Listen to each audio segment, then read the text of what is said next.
Welcome to our Portuguese Table podcast. I'm Maria Lawton, the Azorean Green Bean. And I'm Angela Simoes, and we're just two chicks dishing about Portuguese food, culture, and what it means to be Portuguese. So grab a glass of vinho or un copo de café and join us as we talk about our favorite foods, reminisce about growing up Portuguese, and interview some of our community's most successful chefs and food writers. So sit down at our Portuguese table.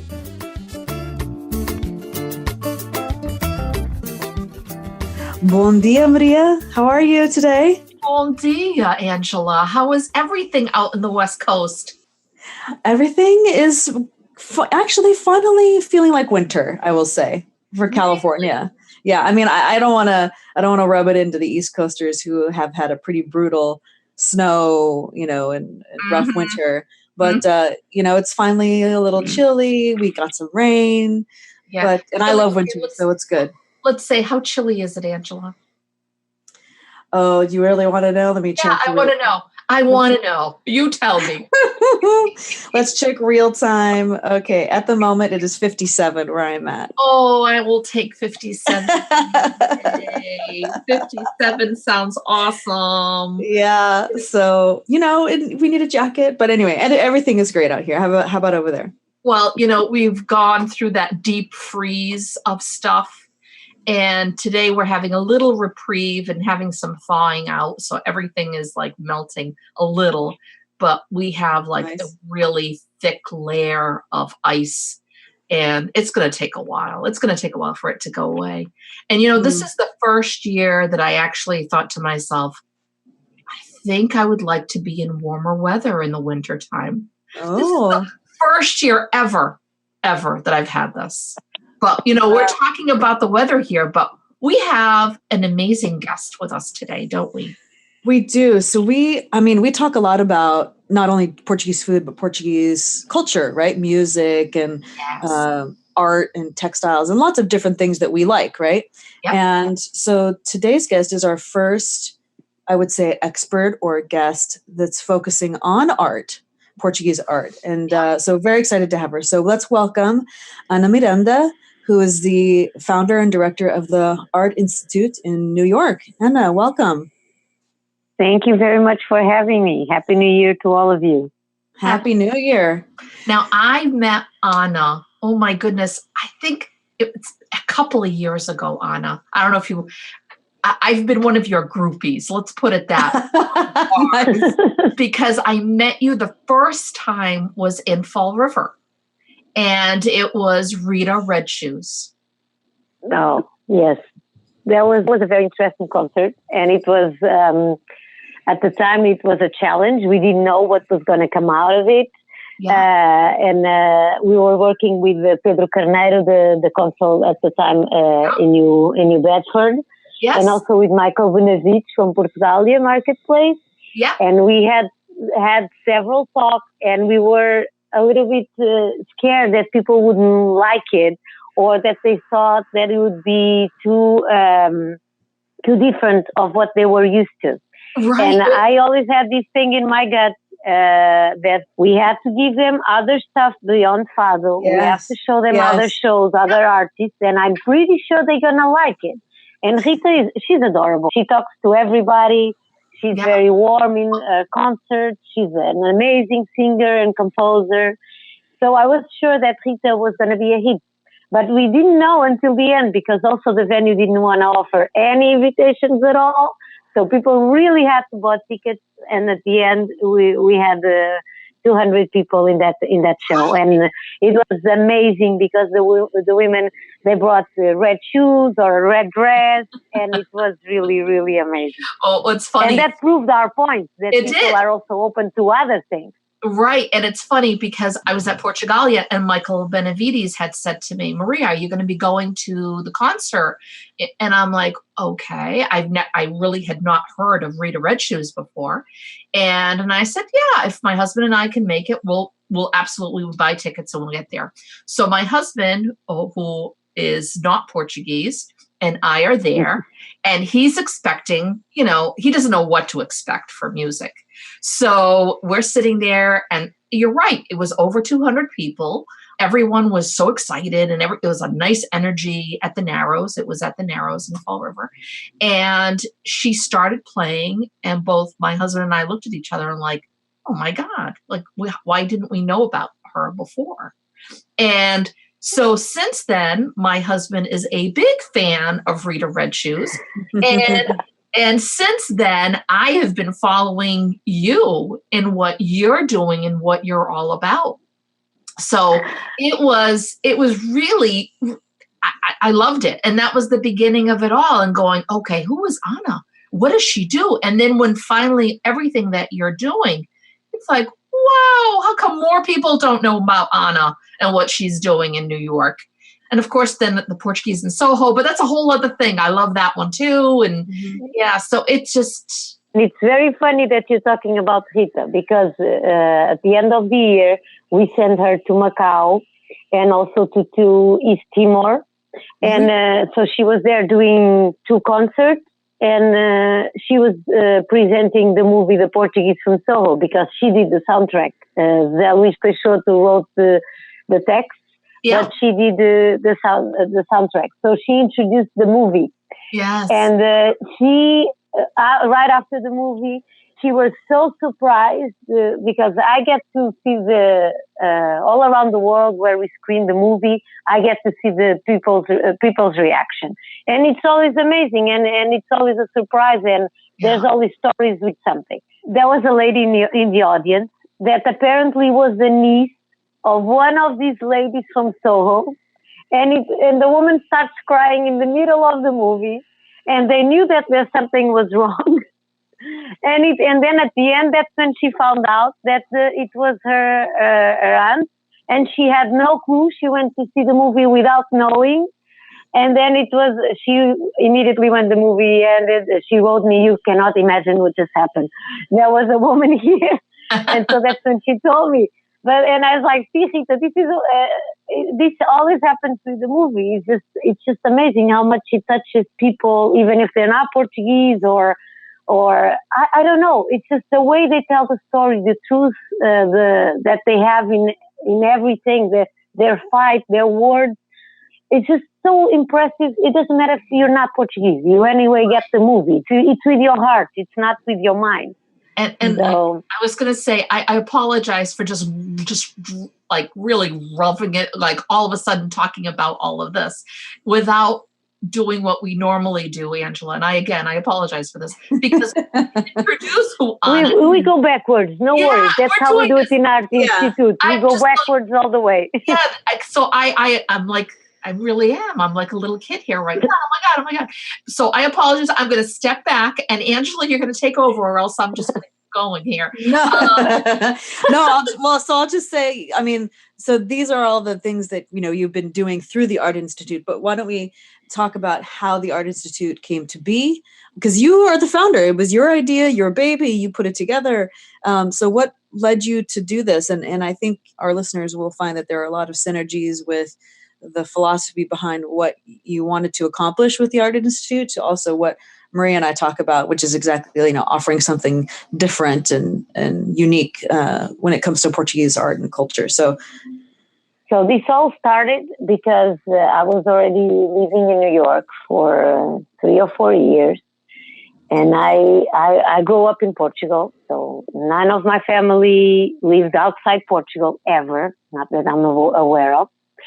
So I had no idea of what was to be an immigrant. So I came here, and of course I had traveled a lot. I studied abroad, but always in Europe or in Brazil, never in the US. So for me, I really didn't have an idea that people didn't know what was Portugal and where was Portugal. And that was a fight throughout the entire time I was here. And people kept telling me, "Oh, you speak Portuguese. So the carnival in your home country is wonderful." And I would go nuts, because it's like, Actually, I'm from Torres Vedras, so the carnival is a big thing in Torres Vedras. It's the best carnival in Portugal. But of course, they were not talking about Torres Vedras. They were talking about Brazil. Right. And that was super annoying. And then the thing that if they knew that it was in Europe, then we were part of Spain. That was also very frustrating for me. And so after I was like, okay, it's not that they're dumb. It's just that the country, it's not doing enough to show who we are. It's not the Americans that have to wake up one day and go look for Portugal and find out more about Portugal. We have to cross their path. So, and that's our job. It's not the Americans' job. So I start thinking, okay, I can be here sitting and complaining, or I can start doing something. And so the first thing I tried to do was to tell people, and I worked also as a journalist, and I also worked at the mission of Portugal at UN. So every time I bumped into someone that I thought that could do something, I would tell them, we should have a space for Portuguese where we can showcase a movie, or if there's a Portuguese writer here in New York, we could have a talk, something. And everybody told me that I was crazy because Portugal would never have money to have all the other institutes. They have like a house or a space where they can actually do one of these things, which are not the most complicated things. Because if you want to give a concert, then you really need to have an auditorium, something with more resources. Right. But I was just aiming at like a tiny room. I was not going that high. But everybody said that I was crazy, that I had very good ideas, but they were all very big ideas, and that was not for a country like Portugal. So that was the first thing. Isn't that interesting? The second thing was that the people were always watching the same things. Or either it was rancho, or it was fado, and we couldn't get out of these. And I kept thinking, I lived in Portugal for almost 30 years. The odds that I have seen rancho are, I don't remember to see a rancho before, besides on television, before I get here. So that for sure was not my Portugal, which I respect dearly, which I 100% defend that we should maintain, because this is not my Portugal, but it's the Portugal of people that immigrated in the 70s, in the 80s. That's what they have in their skin, and this has to be respected. But nevertheless, there was the other Portugal, the other Portugal that we see today, the Portugal of Rita, the Portugal of that combo, the Portugal of the new directors, the Portugal of so many other things, because we're such an incredible country with so much imagination. We couldn't just be stuck in a box that is fado and rancho and nothing else. So, and I think we also have this obligation of show it to the new and the young generations, the Luso descendants, what we are also now. They need to know what we were before, but also so that it's not but also what we are now, so that they don't get to Portugal and then they don't recognize what they were told that was Portugal. And I hear this often in the school thing, the kids telling me, I get there and then my cousins are not in Rancho. And they ask me, why are you in Rancho? And so there's a lot of work to do also here and at this level. But going back, so these were the main two motives why I started Art Institute. Because I'm a Portuguese woman, so we usually tend to be stubborn. I thought, okay, so let's see how much money costs to create something like this. And I did a short film because I wanted to learn how to edit, and I was already working at an art gallery and I had time. So I wanted to do a short film and learn how to edit. It was the other way around. I wanted to learn how to edit. So in order to do that, I enrolled in a program in a school where you have to do the whole movie. So I had stories that I had written. I picked up one and I filmed the movie. And then the school usually sends it to Anthology Film Archive. And then they have like kind of a contest for called the New Filmmakers. And my short film won that night. And my short film was nothing amazing at all. But all the others were really, really bad movies. And I was sitting there and I was laughing to myself and thinking, really, Portugal doesn't have a clue of the value we have. Because 5 years ago, when I was an actress in Portugal, I was already doing short films as an actress. And we had much better movies 5 years ago than what I'm seeing here today. Mm-hmm. And I sat there and I thought to myself, that day I walked down the stairs of the theater and I went to the box office and I said, how much is it to rent the room for one night? Because I had decided in my mind, I'm going to do a showcase of Portuguese movies. Because if they can screen this, they can screen ours. It doesn't matter if it's from 5 years ago. I have no clue where they are at now. But I'm going to do this film festival. And that day I decided. So the film festival happened 3 months and a half after that, more or less. Wow. It always looks like I'm talking about so something that took long. But no, what it took long was to decide that I was going to do it. And I thought, okay, I'm going to lose 1 month of my salary because I'm sure no one's going to support me. But since I have the movies, and if I get the movies, which was very hard to get them, because in the beginning people would tell me in Portugal, but who authorized you to do this? And I said, but do I need authorization to do this? Excuse me? No, they would tell me that the Institute of Cinema hadn't authorized me. And then I was very unpolitical correct at the time. And I said, excuse me, but if the country is not doing enough to show its cinema, then the civil society has to step in. And then after that moment, when I said that, everybody started helping me out. And so Zon, from which was a company in Portugal, they had like a list of directors that every year they would apply for an award. They gave me all the contacts. I wrote to almost 100 people, and I told them, I'm going to do this in New York, and blah, blah, blah, and explained the whole story, and everybody sent me the movies, and then we picked the ones that actually did the film festival. But Art Institute ended up starting before the festival. Why? Because I always had this idea that we need to promote everybody, the literature, the music, the cinema. This was my conversation with these people that I thought they could help.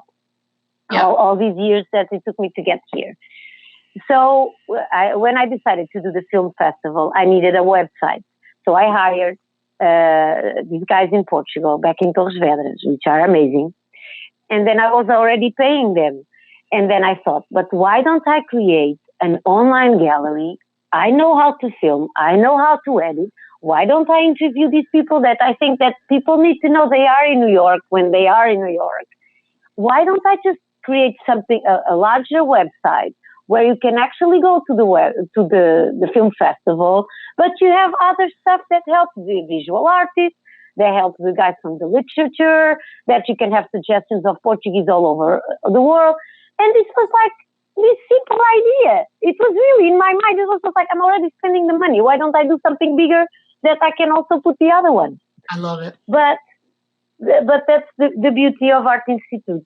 Although I was thinking all this in my house here on Broome Street, that shows in the Portuguese movie, while I was thinking all this, that looks logic to me. It was not that I sat down and I thought, I'm going to do this amazing thing called Art Institute. No, it was just one piece led into the other and I kept walking. But I thought, I'm not going to do this then. So I immediately got a name for the Institute. I paid a logo for the Institute. The emails would come from the Institute. I did it as if it was, so people thought that we had like 10 people working, and it was just me at that point. There was no one else. And then the festival ended up having also the website. We had launched then, this was in April 11, we launched the Art Institute website, just me and two friends here in New York, and the guys in Portugal, like almost at 5 a.m., launching the website. This was the beginning. And from that on, we did right after, it was a month and a half ago later, we were doing the film festival. But in between, my cousin, Rui Ventura, came in and started helping me with the video. And then there was a moment where I told him, Rui, I think we need to have a festival there because I feel bad that I don't have the money to bring the directors to New York to see their movie in New York. So we have to do a film festival also at the same time, at the same hour over there. And he said, I have no clue how you want to do that, but okay, let's do it. And that's how we did it. We actually did both of them. Then there's this amazing story that is the only thing in Art Institute that I really would like to have filmed and I haven't. Then I decided, okay, so now, but they're in Portugal, so they anyway are not seeing the festival in New York. So let's go and do a live streaming, which of course we had no clue how to do a live streaming. So I remember calling Yuri and Igor in Newark. And then I called them and said, do you know how to make a live streaming? This thing has to work, because if I do a Skype and I project, it will work. So, but there must be a more professional way of doing this. So then they told me about the website. Then me and my cousin started studying the website. And then we didn't have money to go and test inside the movie. So we couldn't announce it without making sure that they had enough internet to do the live streaming. So we would end for the cinema to close the door. And I went there. I remember that night vividly. It was me, Yuri. There was a bunch of people. They all came to meet me there to do the test of the live streaming. It was late at night. I already had the password of the cinema, but I sat outside the door with my computer, my cousin at 5 a.m. trying to see if we could hear, and we did a test outside the door of the cinema after they closed to make sure that we could do the live streaming. And so this is one of the things that I really think it shows the Art Institute. It was never about the money. I always tell them, we don't have the money. If we don't have enough money, we have to have more imagination, because that's how things get done. And it was exactly like that. And from then on, before that, and because I thought that the really nice spot to do, this was before we got this theater in New York.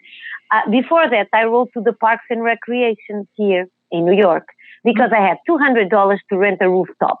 And I thought, if I rent a rooftop, then people really will feel that they are in New York. Mm-hmm. So I wrote to the parks, and 3 days later, they wrote to me saying they were not going to rent me the rooftop. They were going to give me a pavilion at Union Square Park, right in front of Barnes and Noble. They were super excited because they had never had anything in Portugal, about Portugal there. So that was, they had just finished renovation and they wanted us there. And I was like, I'm sure this is in Bronx or it's in Harlem or somewhere, not the Union Square Park that I'm thinking. For sure, on 14th Street, I'm 100% sure they're not giving me this. And if they are, I don't have the money. So I Googled it. And then finally I said, okay, I only find this park. I have to call them and tell them that I don't have money. I was contacting them because I thought they will be the cheapest one. Right. So I call them and I tell them, look, where is exactly this park? And they confirm it was at 14th Street, Union Square. And then they tell me, I tell them, oh, sorry, I would love to have that. It was the dream of my life, especially for our first event. But the thing is, I don't have the money to pay you. And they said, no, it's for free. And we have a projector. It's an $8,000 projector. Wow. And, I almost fainted. I couldn't believe. I couldn't get an answer from Portugal. And in 3 days, we get the pavilion where we still do events up to this day. Not inside the pavilion because right now it's a restaurant. Actually, the city was fighting for there was there's some people that they protect the parks, and for 2 years they were able to prevent the restaurant to take over that pavilion because of our videos. Because they would go to court and say, "See, this proves that this is a public space art, and these people they work there every year." And that's how they got they stole the restaurant couldn't go for almost 2 years, and it was really because of us. Most people don't even know this story, but we were always sending them videos and photos because every year it would be the same story. They would ask us, do you have new material? And of course we had. We were there for the entire summer. So the first event of Art Institute was at Anthology Film Archives. It was the New York Portuguese Short Film Festival that has already been presented also in California. And it was at Anthology Film Archives and at Union Square Park. But then on that day, the second day of the festival at the park, it was very funny. And that's why we are here today, because that's what made me understand that we could go further, much more than I ever imagined. because they love the movies. And this is all the credit of the artists, of the directors, of the directors of photography, of the musicians, of everybody, of the actors, everybody. Because I always say, we got them to the park. We got them to the eyes of the Americans. But the talent is all it's all the artists. Their genius and their imagination. And there was a movie that especially touched the director of the parks, which of course was there. And then he was crying. And then at the end, he came to me, he hugged me, and he said, Anna, this is incredible. If you want to do anything, whatever you want in this park, you can do it. You have my permission. And I looked at the man and I thought inside of me, this was the thought in my head. Okay, he's emotional right now and he's giving me the park, and all the good movies are already here, and I don't really have more programs, but I have to say something right now. And I said, sure, we'll be here screening movies every 2 other weeks during the summer. Wow. Oh my God. And I had no clue. Of course, I came home, I started calling. I had to wait. This was like a Friday or something. And I had to wait on Saturday, and I started calling everybody in Portugal. I was like, do you have more movies? And then I was trying to figure out who is in New York. So then I found the musicians. I started digging who was here that could do a concert or something. So next Monday, I get there to the parks again before they would forget. And then I get there with the logo already. And because I asked the girl in Portugal, Inês, that always does our logos, I told her, Inês, please make a logo called Union Square, Summer Night Series at Union Square Park. So I got there and I told her, well, look, after all, we're going to be here every 2 other weeks, but it's not just cinema. It's music and art. So we're going to be here until September doing all these things.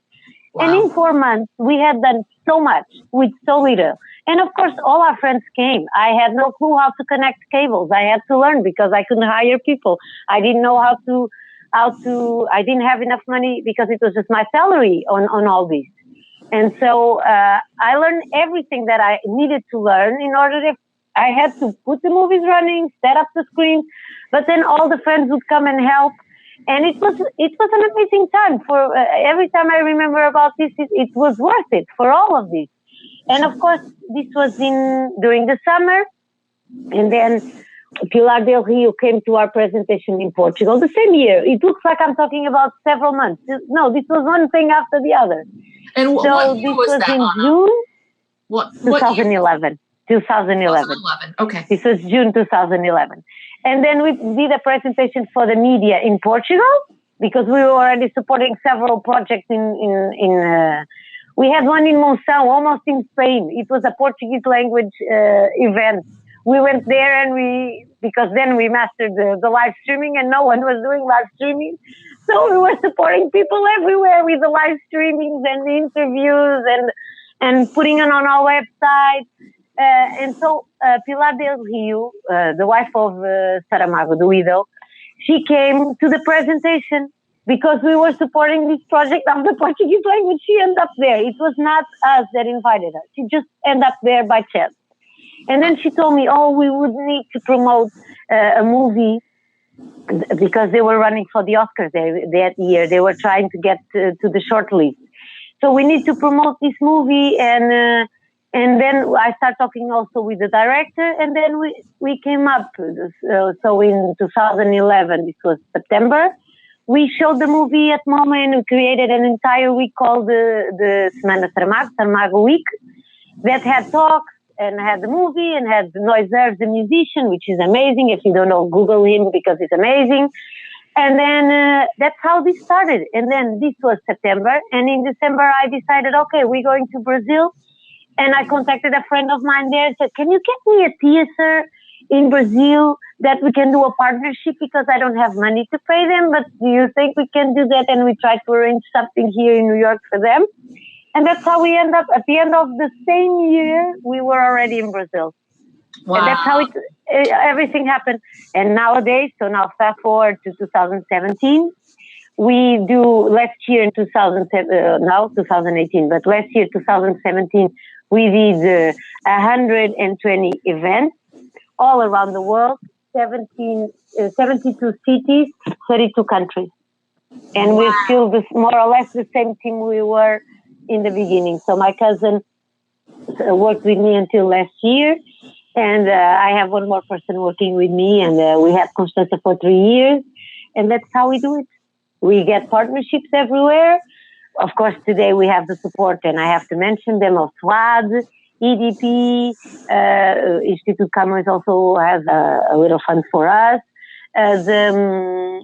Also the Câmara de Cascais that all these years have also supported us, and Caixa Geral de Depósitos, which has been a big support also all in several countries, not just here, in several countries. And so this is what we've been doing all this time. And of course, now we have also a TAP that since last year is helping us. And we have Pestana Hotels that also support us all around the world, because at the end, we're the only project all around the world that goes with these companies that are also all around the world. So it's a privilege to work with them, and especially TAP and Pestana help us a lot going to other countries that it would be more difficult to take, for instance, music or theater or dance. And now because we have their support, it gets easier to do it. But we're all over the world. Wow. That is completely amazing, Anna. In hearing all of that, and you can hear it in your voice, the passion you have for what you do. Mm-hmm. And that is, that's half the battle for anything that we do in our life. We have to have the passion. I tell this several times every time I sometimes people ask me to talk in events and in conference and talks. And I always say the same thing. If I was doing this to get awards, to get my picture on the newspaper, whatever it was for the wrong reasons, this would never had happened. Right. Because you have everybody against you. Most of the time, the people that you're trying to help, the country you're trying to help, and it's just because there is still to come a new mentality. Most of the times they fight you because they think you're trying to take their place, and you're not. You're trying to help them out in this specific area, which is culture. Period. You're not trying to take the place of anyone. And we don't have egos. We don't have jealous. That's not what moves us. Because if it was, I would have stopped many years ago. Because every time, so many times people told me, this is not possible. You can't do this. We won't allow you to do this. And I think, but who has the permission to allow me? And it's just not so. So at a certain point, what I'm trying to say with this is that people have to understand that instead of going and complaining about Portugal on Facebook, complaining about the things that they say that it's wrong in Portugal, they have to act. They have to, if they want to complain or point the fingers, they have to try at least to do something to change it. Even if it's in their small world, it doesn't matter. You don't have to get that impact all around the world. But try to change it in your village. You have someone that's in the post office that doesn't work well. Okay, go and complain. There's a book to complain. So that's changing, because the people in Lisbon won't know if in Algarve someone doesn't do a good job. They're not psychic, so they're not going to have an intuition that person over there is not doing a good job. You have to tell them. That's how you get things done. You talk. You try to do different. You start things like we did with Art Institute. I say this not because I want to criticize anyone or the country at all, because there was also many people that believed in us, that saw the potential, and that pushed us forward. But what I tried to say with this is that it's possible. It's not that my parents are anyone that is known or involved in politics, or my parents are accountants in those matters. For God's sake, it's just everybody can do this. It's not that you need to have a special gift. You have to really believe, and you have to know that there are days that you just want to cry and think, why am I doing this? And everybody is like, why are you doing this? They don't care. Why are you caring? But that's the thing. I think your example, Anna. No, absolutely. Well, I was going to say, I think your example, Anna, is proof that anything is possible. Even if you have an idea and like you said, everybody's against you, everybody's telling you it's a bad idea. But if you feel in your gut that it's something that you think is important, that you want to do, you can make it happen. It just takes really hard work and perseverance. Yeah. You know what I mean? Yeah, and a good team, a team that believes exactly on the same things you believe. Because if you don't have people around you, that I always remember my cousin, and he told me this many, many times. He said, Anna, I had no clue how you want to do this, but let's do it. Yeah, I know you'll find it. I know you'll find a way, but and sometimes you have to have people around you that tell you these things, because you don't want a person that tells you, oh no, that's impossible. And in your team, you have people pushing you down. No, it doesn't happen. It's just the worst, because you need people that look at the things and say, okay, this is the challenge. I forbid everybody to say problems. So this is the challenge. So instead of focusing, that's the challenge, the challenge, no. So this is what we have to deal with. So what's the way? There's a way. If it's not right, it's left. If it's not up and down, everything has if it's not exactly how we had it in your mind, you also have to be flexible. Sometimes you do your best and it's not exactly what you wanted, but it's the best you could achieve at that moment, with that people, with that money, with the resources you have. And you have to be flexible also with that. That doesn't mean you don't have to do it with quality. That's something different. Just to make sure that the message is clear. Well, I also think the message is clear that we all have to be a very stubborn person to go forward with everything that we do. Mm-hmm. Because exactly, that has to be in us. Number one, that stubbornness, that thing of, I'm going to, like you said, why not? Why can't we do this? Why can't we? What do you mean? It wasn't done before, but why not? Why can't I do this? Mm-hmm. And to be told by other people, no, you can't, or this or that. For some people, it would make them stop in their tracks. And for others, it only puts more energy in us to say, you're wrong. I am going to do this. This is what I'm going to do, and follow through. And you're right. Ego cannot be in what we do. Mm-hmm. Ego in anything. In anything, because if you're putting all of yourself in it, and there are going to be plenty of people who tell you you're wrong, you're not doing it right, whatever the case may be, and you cannot take that on. Your ego cannot be in what you're doing. All your vision is that thing that you know you're going to do, and it's complete, and you see that vision of it being done. That is it. And you're right. You have to surround yourself with right people, good people, because you're only as good as those that are around you. And if you're surrounded by people who are going to be bringing you down, they're the wrong people. Yeah, then you have two problems. The problem that it's a problem in inverted commas, and then the persons that the people that you have to actually deal with them to go through. So it's two things against you instead of just one. Yeah. So that's very important. And if I had to say a dream for Portugal, I think it would be that. It would be that. Okay, top of everything, that people learn how to work as a team. That's a big challenge. But we're getting there. We're getting there slowly, but we're getting there. But then it would be that people, we cannot prevent people to tell us you cannot do it, because that's where they are. For them, maybe they couldn't do it, and it's fine. It doesn't make you more or less than the other person. But we cannot prevent them from telling us this. What we can block is how we receive it.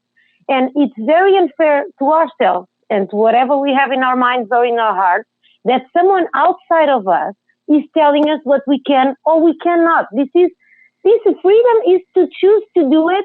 Even if you fail, it doesn't matter. At least you get out of there knowing you tried. You tried. And if you tried, even if it didn't happen, okay, it doesn't matter. But you found that for yourself, not because someone, even before you start, already told you couldn't do it. Because probably, and that's what happened with us. Yeah. Every time we tried, we were able to succeed. So this feeds us all the time. We were being fueled by our own achievements. So there was a moment where we had nothing in our mind that we could say we cannot do this. And today, I think that's why I'm so proud of this event. The event that we do at Summer Stage, Summer Stage, it's a 20 years festival, music festival outdoors in Central Park. I watched so many concerts there, and I could never, in my wildest dream, think that one day Portugal would have a day for Portugal, for the Portuguese music. And this was last year. I can't explain what I felt, not just because I see a lot of people crying and people that said, I'm here for 40 years and I've never seen anything like this for Portugal. It's just what I felt there. It's impossible not to be proud of Portugal, proud of what we have, proud of our artists. And that combo was an amazing concert. When in the morning they came to do the sound check, and the technicians at the Summer Stage, they were there, of course, to do the sound check. And they after they played the first song, they picked up their phones and they called the Carnegie Hall for one of the curators and said, you have to come and check the band we have here today. Oh my God. I was out of my mind. I didn't know if I should tell them, if I should just, of course, the woman arrived. The first thing I did was to give her a pastel de nata, which I think right there it solves our problem. So that was the first thing she got when she got there. Then I sat her in a nice place, but the first thing was to give her the pastel de nata because that's halfway in. So, and it was amazing to see all these things happen, and I see all that. So many people in there. I was really so happy. Of course, I love the event Portugal in Soho, and when I say this, I'm not trying to diminish the other events in any way. It doesn't matter if it's for 30 people or for 3,000 people. It doesn't matter. But there are things that we really, it's valid. It kind of gives you the fuel to continue a little bit longer, because at some point I want to do something else with my life, and I don't know to whom I'm going to leave Art Institute, because I keep trying that one day Portugal just picks up where I left. But I already made my peace also with that, because I did the best I could. If they want to continue, if they want to look at the model the way we're doing it, IBM for 3 years ago already said that we're the new business model for culture, and which I think we are. It's if you ask me today, if you could have a space in New York to do all these things, probably I would say no, because I don't think it's the way to go in the future.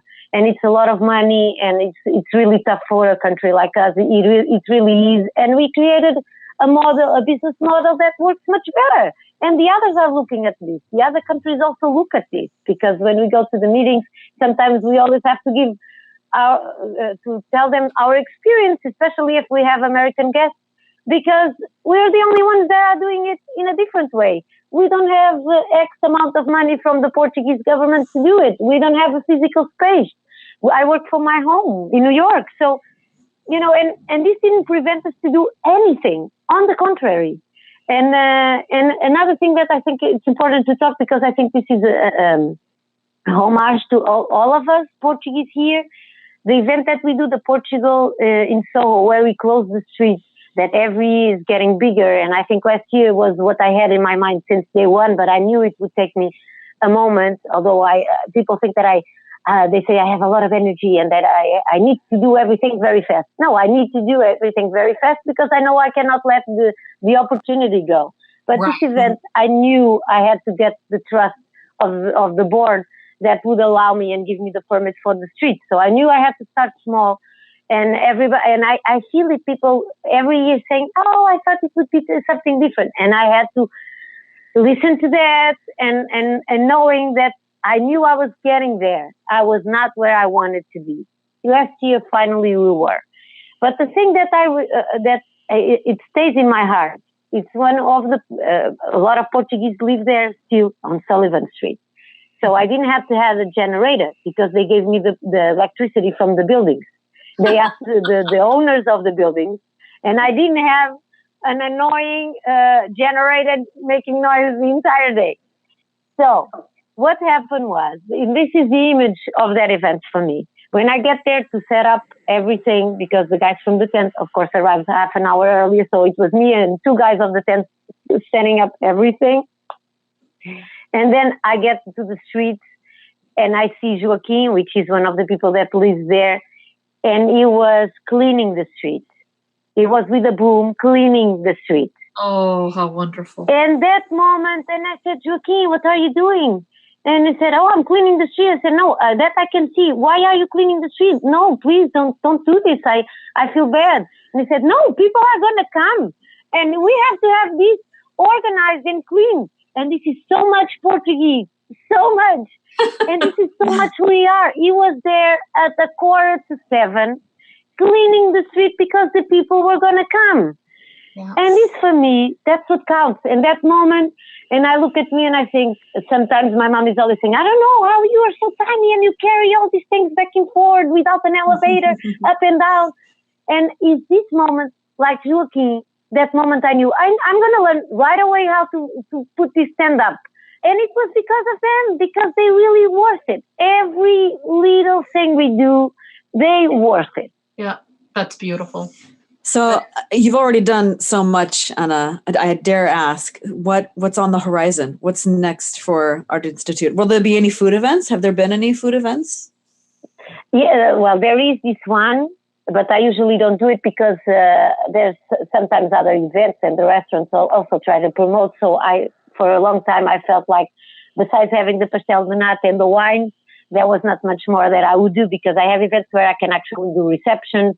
We also have the Portuguese Literature Cafe where we actually have the wines, and there we promote a little bit more the literature and the wine and all these things. But we don't do events just focused on that.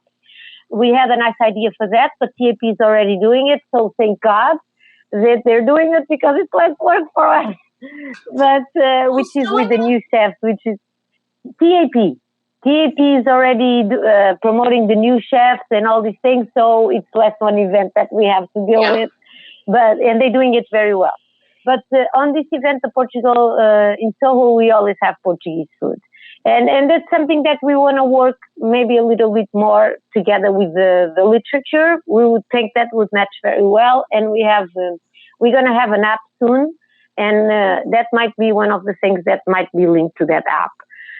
Because there was a very nice company in Portugal that offered to offer us an app, which was something that we wanted for a while, because we have all these videos, almost 700 videos of all the events we do. So when I say a number that we do all these events, I'm not lying, the videos are there. So I'm not lying and just saying a number. You can go on our venue and you learn all these things. And since I can also leave this information, all the videos are open for download because if the schools want to use it, they can. We don't want any author copyright or something, so that's why we leave it open so that the Portuguese schools can use it in classes. So go there, check if it serves you, and we have a lot of contemporary artists. We have also things that are more traditional. It's just a question of going through the almost 700 videos. But we have a lot of events this year. We're going to, thank God, do again the summer stage, which was not predictable because they told me last year that whatever, even if it goes very well, it's very difficult that a country gets to get in the program 2 years in a row. So, but we did it. We're there this year again. I cannot say yet who are the artists, but they'll be Fado this year, I can say this. And because that was one of the requests, they wanted Fado. But we will have more, because I don't let go of the other musicians. So that's going to happen again. The Portugal in Soho also. We're going to have again the New York Portuguese Short Film Festival in Lincoln Center. We also have this new festival that we started last year in September, The Fact, which is the Art and Science Festival, and that it started in EDP at MAT, the museum, in September, as I said, and we've been already in Mexico, New York, Berlin, and 2 weeks, at the end of the month, we're going to be in Toronto. So if you're in Toronto, check it out because it's a very interesting festival. And so we're going to continue with these regular programs, plus the new things that we have every year. But I think my main goal and my vision now for Art Institute is that Portugal understands that this has a value for the future.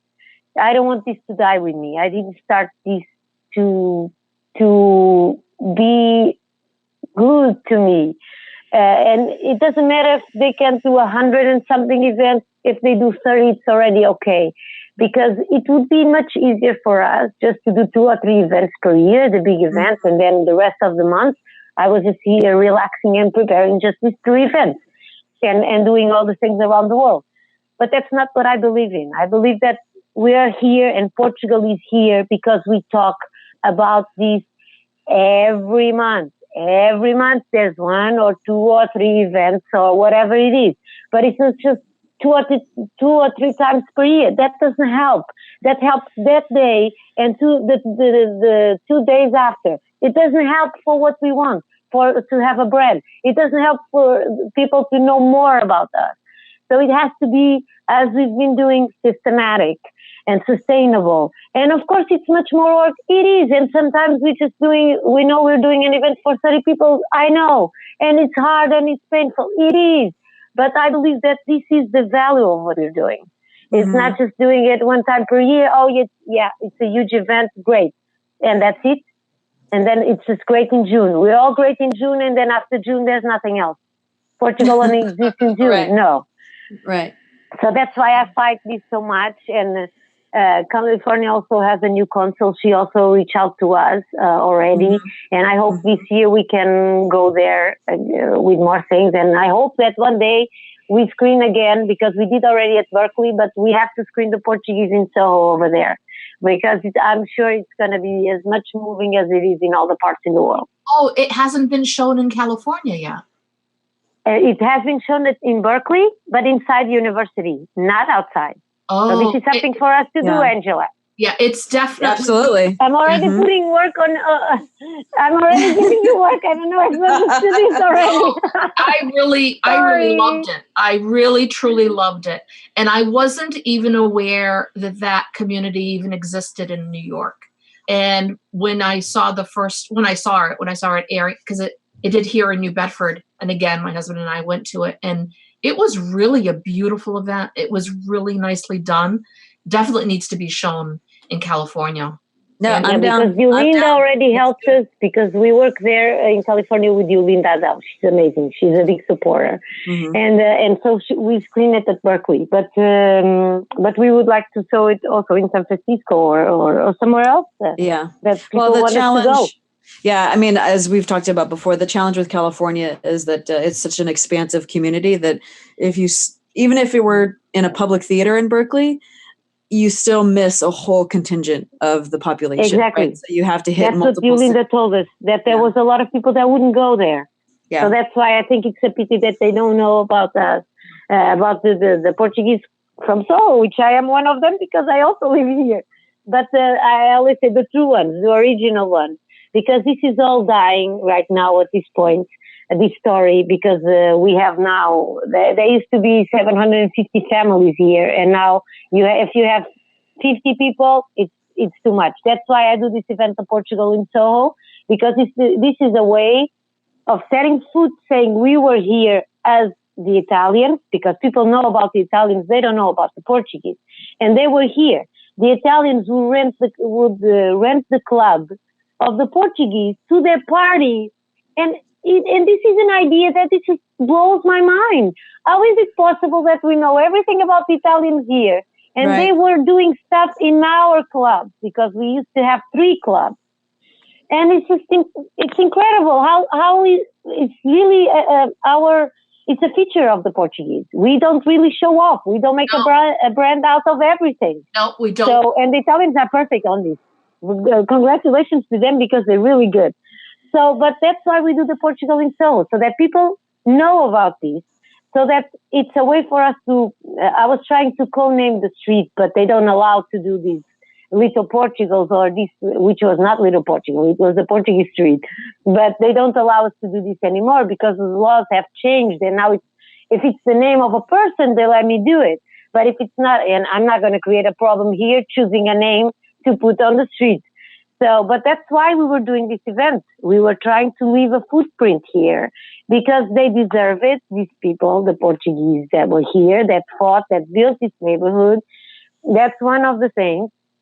And the people from the board, the community boards, they come to our event, and they loved it. And there's not a complaint about this event. So that's why we can renew it every year. And even the restaurants, they don't complain. They say they sell more, and they always go and pick something. We have like one that is Indian here, and the Indian restaurant, they told, because Goa was also at some point to the Portuguese were very influenced. They said they sold more food because they brought the event together with what we were doing. It's very funny. It's very, a very happy day for everybody. But that's why we do it, not just because it's a happy day.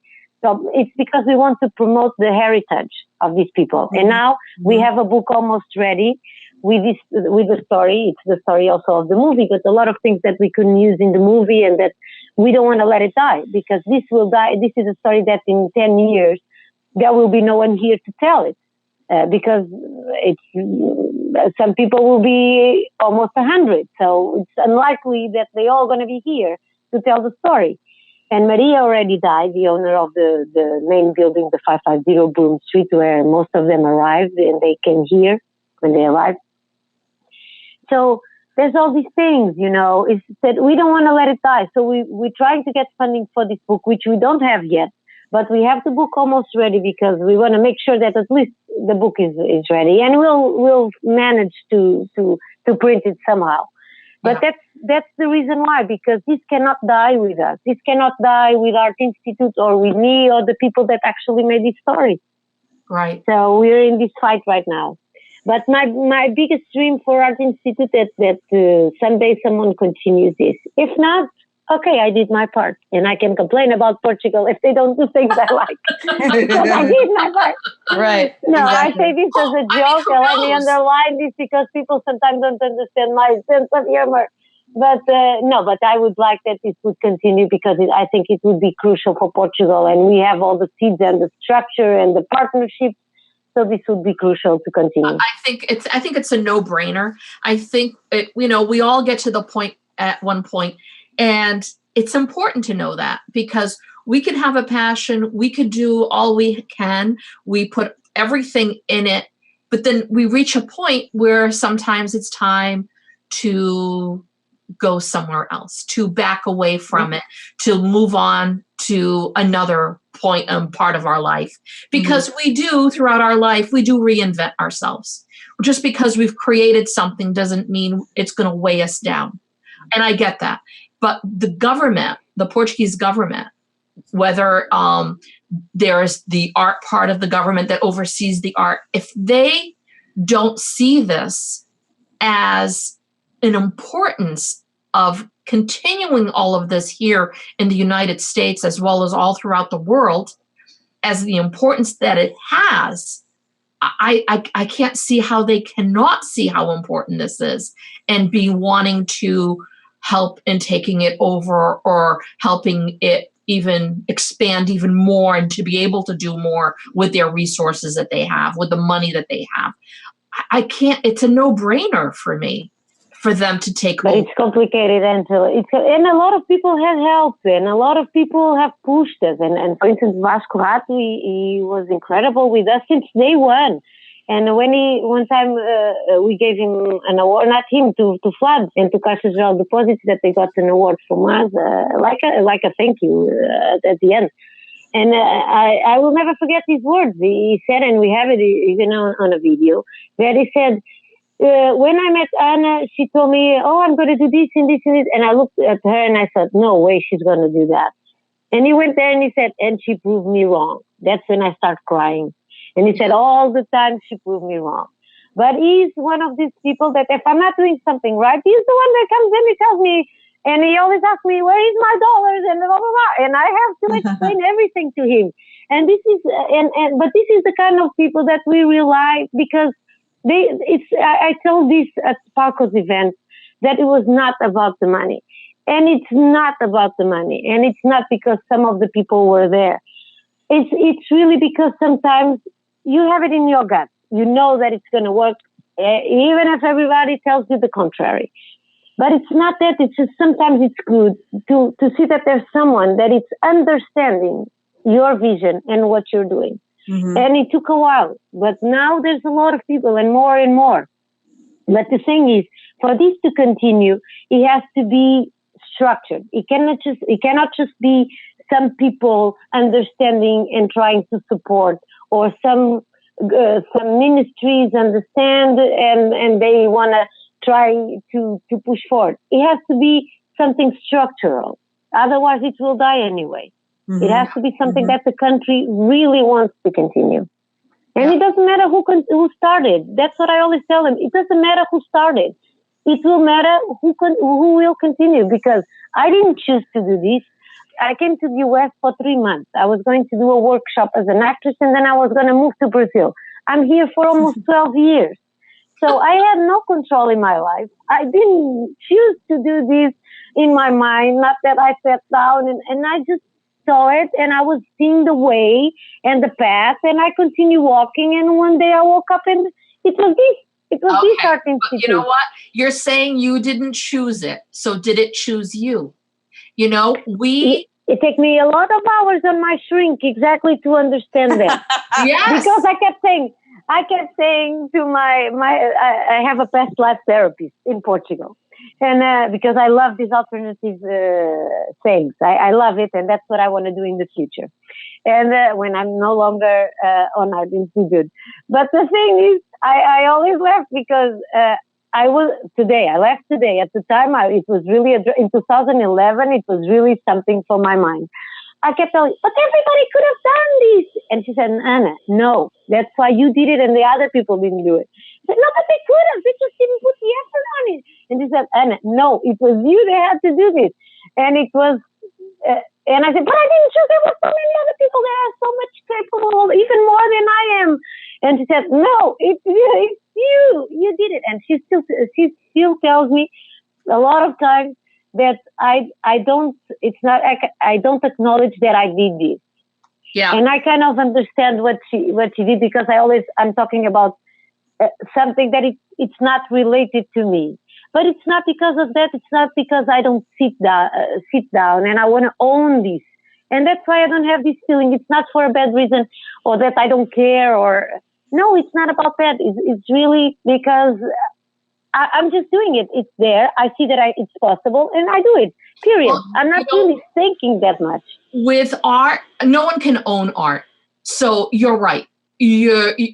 Art is out there. Art is wherever anyone can see art. Not everybody can see art, appreciate anything like that. Art is, I could look at a painting with a red box painted in the canvas, and I see it as art. But other people see it as, what the heck is that? I could make that. That's a box with a red box inside of a canvas.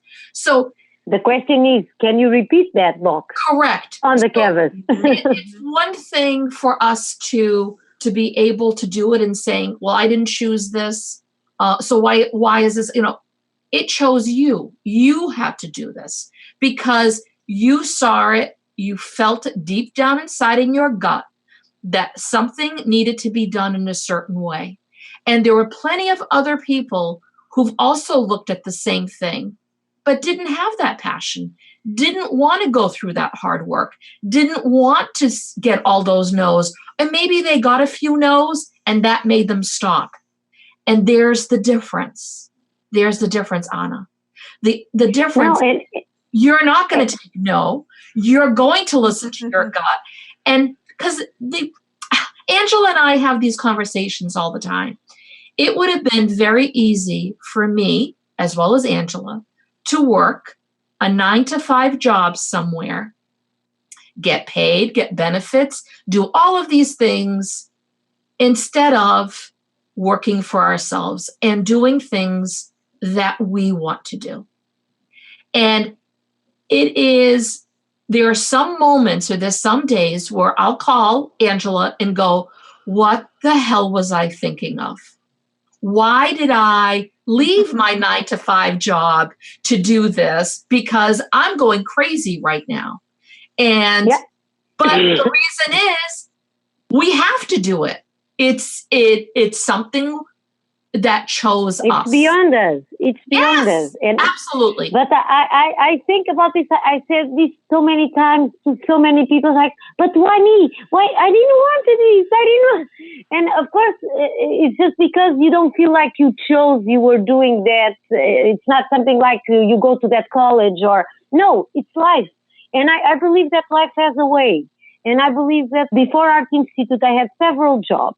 And I was always like, why am I not one of these people that can work a 9-to-5 job? And my mom has this, how do you say it in English? Essa mágoa, has this sadness. My mom has this sadness that any of her two kids has a 9-to-5 job, because for her that would have been the best. But I'm the one that's more out of everything she planned.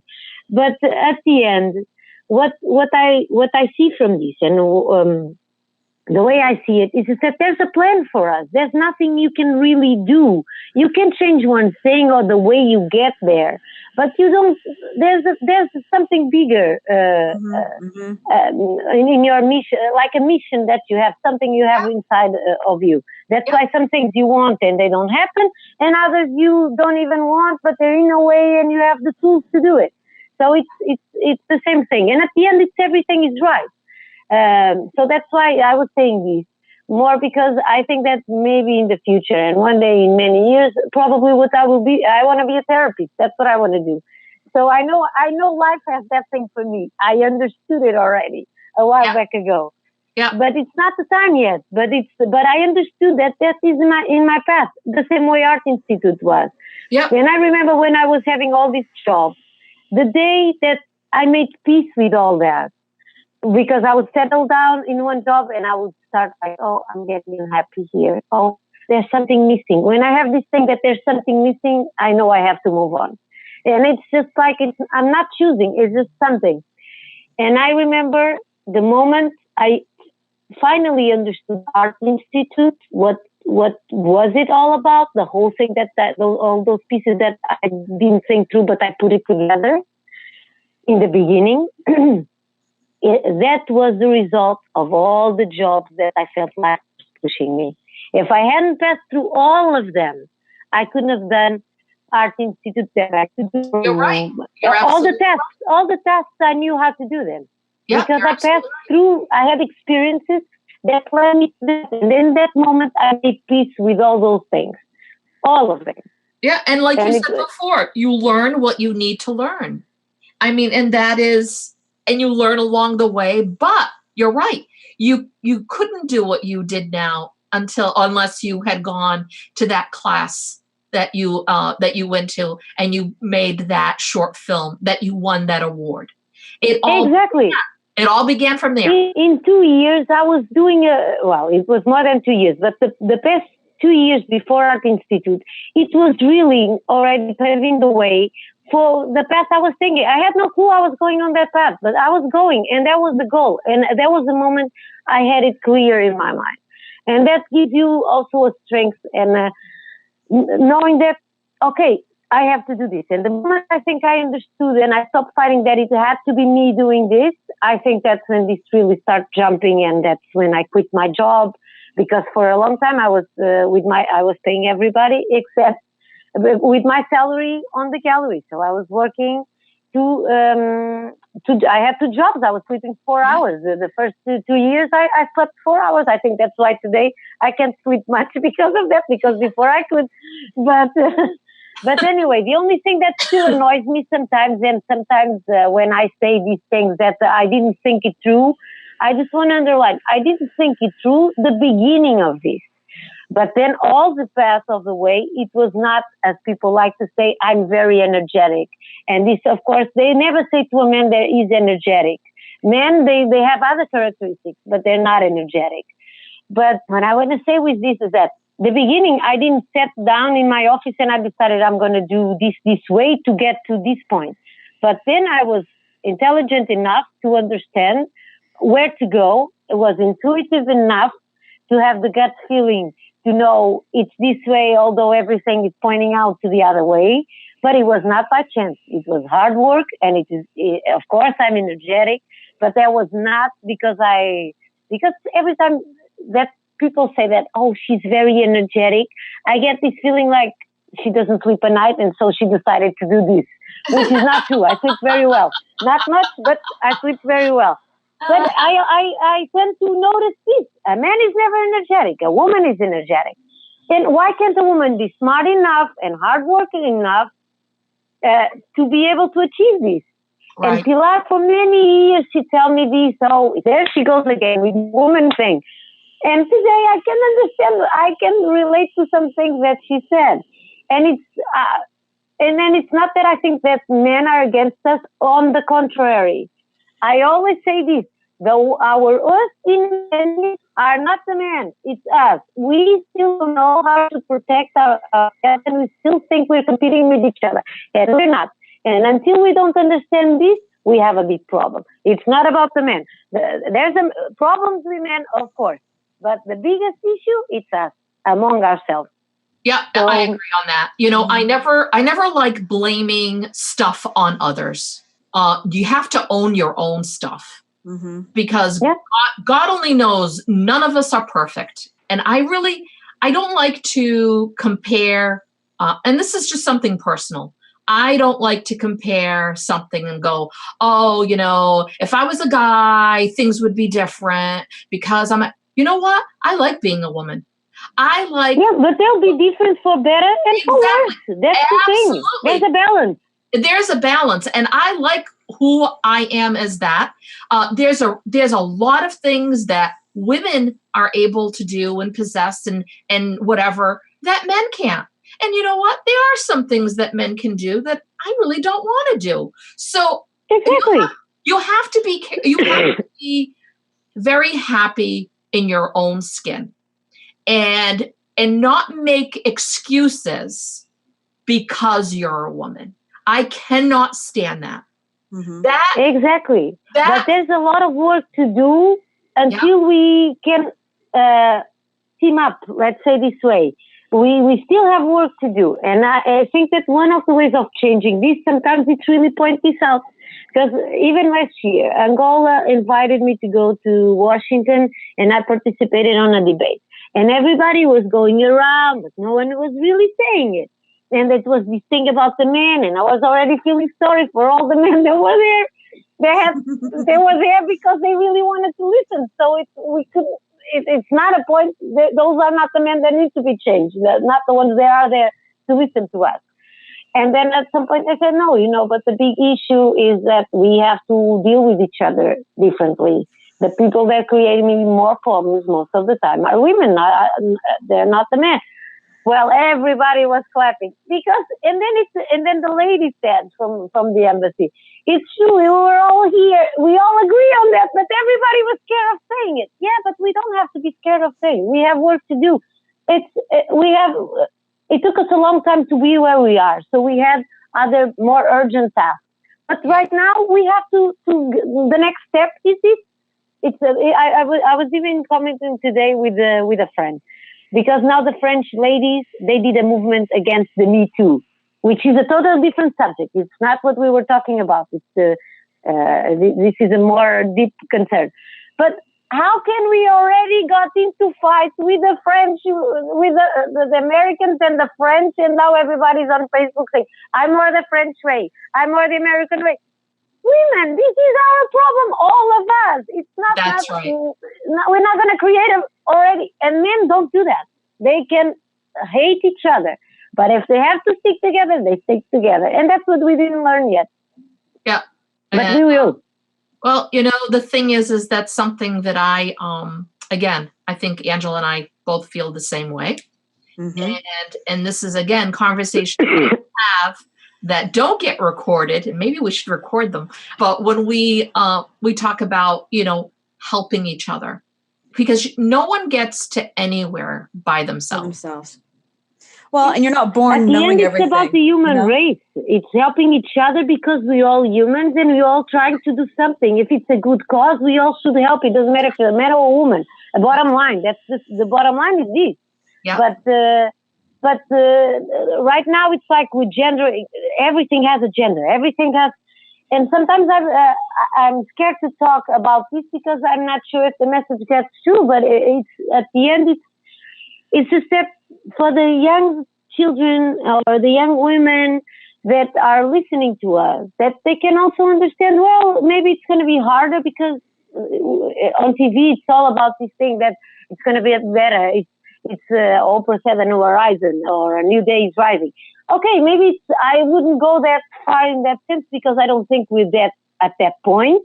Yep. But it's good to emphasize, to know that sometimes it's in some things, in some areas, in some conquests, it's harder when you're a woman. But that doesn't make it worse. On the contrary, it gives you the strength to know everybody can do it. Yeah. It's like the song in New York. If you do it in New York, you can do it anywhere. It's the same thing. Yeah, I agree. I hear you. Well, we have we've gone beyond our hour, so this is gonna go. Oh my God, have we? Oh yeah. I'm sorry for that poor man. That's that okay. was listening to all of these and that has to cut now all these things. Sorry. No, that's okay. We typically like to also ask a couple of fun food questions, and I mean, heck, why not? Why don't we just keep going if we have just a couple more minutes, if that's all right with you? Yeah, sure, of course. No problem. I'm here. Yeah. So, we just like to ask some fun questions like, what was your first food memory, or do you have a favorite Portuguese food that you like to eat or that you like to make? Yeah. What is your favorite? Okay. Your favorite. So we're going to start laughing already. Okay. So I am at all a food person. I have nothing to do with food. Oh, let me put it this way. Before, I had nothing to do with food. And I am one of those people that besides croquettes, I don't miss anything. And and there are these specific croquettes from Torres Vedras.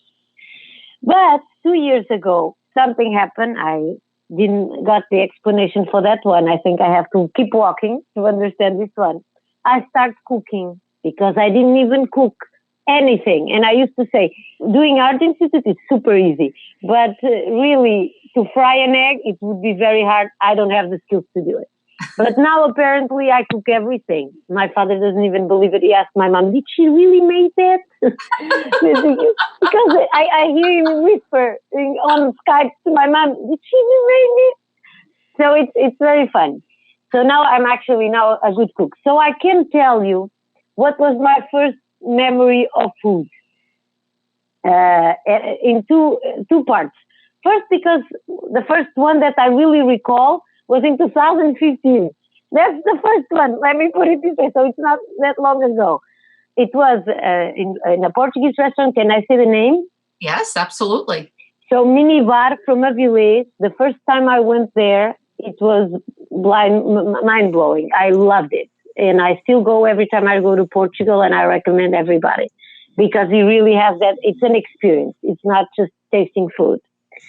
And then, which are my dearest moments, is now when I go to Africa, to Mozambique especially, and it happened also in Mexico, but usually it happens in Africa.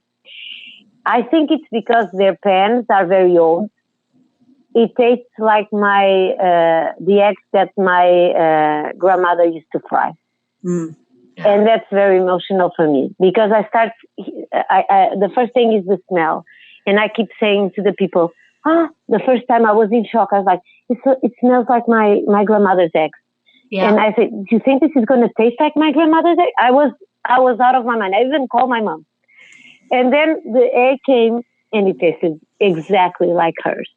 And my mom can't do it. And I don't know anyone that can do it. And she passed away already. So for me, it's very emotional. And now the other day, it was in Mexico that I ate... it was like a pastel, but with the carne asada lá dentro, inside. I don't know how to say. Like an empanada. Meat, maybe. It's an empanada. Yeah. It is. Yeah. It's an empanada, but it was a different empanada. But it was also the carne asada from my grandmother. Oh, and that wow. killed me. I ate that for 5 days in a row doing fast. That's what I ate the entire day. It was that. Wow. But I'm so far away from food that I even have trouble sometimes finding the words in English because I didn't need them before. So that's my thing with food. But now I'm learning, and I'm trying to eat healthy. Oh, okay. And since I'm eating healthy, I have 3 kilograms more. So I don't know if someone can explain me that. Feel free to contact me. I never thought about weight, and now I have 3 kilograms out of the blue. Maybe it's because I turned 40. That might help also. But anyway. For those that don't know Anna, and we both Angela and I do, she is a very petite woman. So there's no problem with her weight. Well, let's put it out there right now. No, you're I'm beautiful. not saying there is a problem. I'm just saying that when I was not eating or eating fries and chocolates and all these things that I eat that people say you cannot eat this in the morning, and I was doing all that, there was nothing stick to this body. Now there is a 3 kilograms. It's healthy. I think that's what I always say. You cannot think about what you eat. You just eat, period, because you want it. If you start thinking, there you go. Yep. It's a good point. That is a good point. Yeah, that's a good advice. And that's the best piece of advice I give in the entire program. And is there anything you won't eat? Any Portuguese dish you won't touch? Oh yeah, I don't even know the name in English. Iscas. It's the liver of the animals. Yeah. Uh-huh. And there's other stuff that comes with that, which I don't even know the name in Portuguese. I used to throw it behind the oven of my mom, because she would leave me on the table until I would finish eating, and then I would throw it behind the oven and hope that she wouldn't find it. Thank God she found it one day. I was very sick. She said, "There's a problem. There's leaves falling from the chimney because there's these things behind the oven." And then, of course, I never lied. So I said, "No, Mom, it was me. I put it there because remember that one time that you left me at the table for 3 hours until I finished eating. So I put it there." So that was it. But I always had tricks to skip food. In kindergarten, I would put a napkin on my lap, and I would put the codfish. I would throw it to my lap to the napkin. Then I would wrap it, and then I would wait for recess so that I would give it to the dog of the neighbor. There was a dog next to the school. So my entire life is me trying to escape the food. And I was like, at this point, I was 3 years old. That's my first memory. How not to eat the codfish. Oh. Then my father would leave me also at the table, and I would go to the bathroom hiding the food all over me under the arms and these things to flush it through the toilet. Oh my God. So, yes, that's how I started to envision these difficult paths. That what is the solution for this problem? That's when I started. It was food. Food was my first problem. Wow. I had better things to do than eat. So it was very boring that I had to sit there and wait, and then they forcing me to eat, and I couldn't. It's just I couldn't. Wow. But I would stay 3-4 hours sitting down at the table. Oh yeah. Well, I remember that. I would too, Anna, but it wasn't because I wouldn't eat. It's because I just kept eating. No, that was never my problem.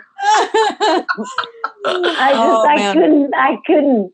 Oh, too much. Well, this was wonderful. This was a wonderful discussion. Thank you again, Anna, for taking the time to talk to Angela and I.